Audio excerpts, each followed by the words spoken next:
This week, we're back in action with some awards contenders or award contender wannabes who came out in a limited run in theaters at the end of 2019 and are now making their way into wide release. The first of which is Just Mercy, which is based on a true story, and it is about the flaws of our legal system. And it is framed through the lens of Jamie Foxx plays Walter McMillan, and Michael B. Jordan plays Brian Stevenson. Michael B. Jordan's character is a Harvard grad lawyer, and race plays a huge issue in this film, understandably. He decides instead of, getting some big corporate job or whatever, he goes to Alabama to defend death row inmates and revisit their cases. And the main case this kind of focuses on is Walter McMillan / Jamie Foxx's. There's a supporting cast of characters with Brie Larson, Rob Morgan, Tim Blake Nelson, Ray Spall, O'Shea Jackson Jr., Darrell Britt-Gibson. And this is like a tough and it's a heavy film. It's one of the films that the subject, of course, is very important, and unfortunately, the subject is still very relevant. It is one of those films where it's like, it's hard to be like, you're going to have a great time at the movies. It's like, no, you're going to be faced with some challenging and painful truths that are facing our country today. It takes place in 1987, which is really not that long ago, but it's still... You could feel like, oh yeah, well, it's like, 30 plus years ago. And well, no, it's not. I think there are some very good performances in it, but I think they're uneven. Like, there are moments that shine through this film. There was one moment in this film that just reminded me of, I haven't seen a sequence like that since The Green Mile, but then again, the content of the films is very parallel. And so it made sense to correlate. It's certainly frustrating to watch this film. And I feel like this film relies a little bit more on the subject matter than the performances. The performances get a little bit extra leeway because of the subject matter. And so I feel like it's a little inflated in that sense. And maybe that's why, it's not winning as many awards or wasn't nominated for as many awards as it thought it would be. I will say, I think it's a good film. It is worth seeing purely just because the story is frustrating and enlightening and is something that we should continue to confront because it's not an ending story and it is based on a true story. But I don't know if you want to rush out to a theater to see it. I feel like this is going to end up being like a see this at home from the comfort of your home where you can maybe walk away for a minute and shake it off type film. So I'm going to give it 3.6 out of 5. The next film I have is 1917, and I do not understand, but I also simultaneously understand how this won Golden Globes. And I would like to point out that the Golden Globes are not the greatest indicator of any awards because the voting body is very bizarre and it's a lot of split categories. It's a war film. It's a well-executed, technically well-done war film. It's about two soldiers from George MacKay and Dean Charles Chapman in World War I, and it's trench warfare, and it's them going to execute a mission. And the cast is... much like Just Mercy, it's a very impressive cast. It's those two who are probably lesser known, and then you've got Mark Strong, Andrew Scott, Richard Madden, Colin Firth, and Benedict Cumberbatch have roles in it, and it's okay, well, they got people in this, and Sam Mendes directs, and I think at the end of the day, though, I was I have seen this before. This does not differentiate itself from any of the World War I or II films that I have seen, generally speaking. It is a well-executed, templated version of those things.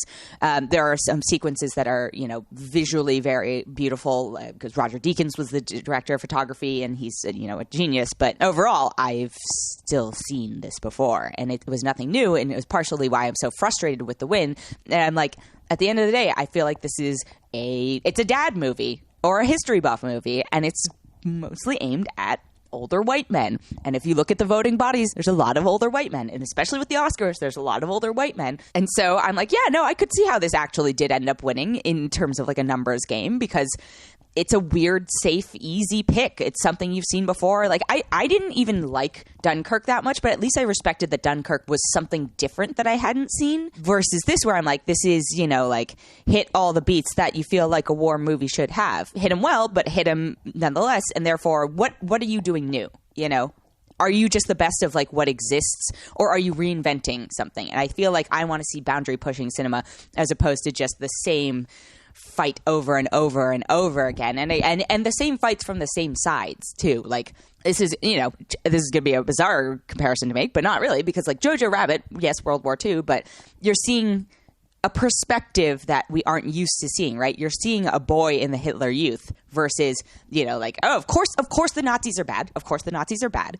But you are understanding how or why at least like somebody young, and again the leads in 1917 are young, not as young as Jojo Rabbit, but how somebody gets sucked up in this as opposed to just being like good and evil. And this is a very good and evil film for the most part. So I even before it won the Golden Globe, I was just like, I don't understand. Like I mean I do understand, but this is not a for me film. And I don't think if you're not a war buff film, and it's also a slow moving war film.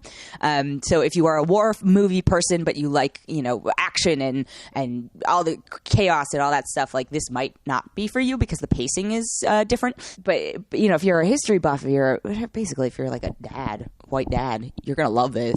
And if you're not, you're not. So and you're perfectly entitled to like this, but I don't think it's better than most of the stuff I saw last year. So I'm gonna give it 3.4 out of 5. And then the last film I have this week is called Three Christs, and boy does it suffer from like a Christ complex and a holier than thou, and this one was tough. Again, all of these films have excellent casts, so I'm like, where do they go wrong? I can tell you where they go wrong, but I'm going to tell you where it goes wrong. So it has Richard Gere, and this is based on a true story as well, or based on a true study, but it's Richard Gere plays Dr. Alan Stone, and then there are 3 patients in mental institutions who suffer from schizophrenia according to their diagnosis at the time, and it takes place in the late 1950s.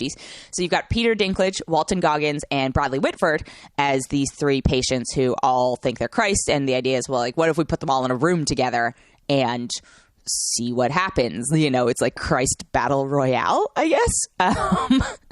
I know the film is trying to highlight the fact that like psychiatric practice and psychological practice at the time was messed up. It's shock therapy, it's like constant sedation, it's just all these terrible things that thankfully, generally speaking, I think we have moved away from, or the medical community has moved away from. But this is just like hit you over the head with a hammer. Also, I gotta point out, I hated the way this movie treated women. The women in this movie only exist to like inflate the ego of Richard Gere's character. So Julianna Margulies plays his wife, and Charlotte Hope plays his research assistant. He's just so patronizing to them, and they make these points about like how Julianna Margulies' character is actually supposed to be smarter than him, but she just only exists to support him. It fails the Bechdel test, and not every film has to pass it necessarily, but it hardcore fails. They're just like the objects of sexual desire and just like sexual outlet, and I didn't find redeeming qualities to this film. There are some moments in the performances. The other thing is, the 3 actors, very good on their own. By the way, if you watch Righteous Gemstones, I could not get the idea of Walton Goggins as Baby Billy out of my head watching this film, and it's such a different role for that, but I was just like, I like you better in Righteous Gemstones. I feel like the 3 actors felt like they were in their own plays, and they were not in the same play together, or film, technically, but, it also felt very theatrical, like stage theater in many points, and like chewing the scenery, and they felt like they could get away with it because they were playing characters with mental differences. So I don't know who would want to see this film. I don't think the performances are strong enough to justify being like, yes, I want to see it for this, and I want to sit through the source material and struggle through this. Much like Just Mercy, I feel like it's trying to draw on a subject that is challenging and that we need to confront. And again, that is the state of mental health in currently and formerly, and the way we treat it. But it's relying on that too much, and the performances do not match the subject matter, and therefore I'm only going to give it 2.3 out of 5.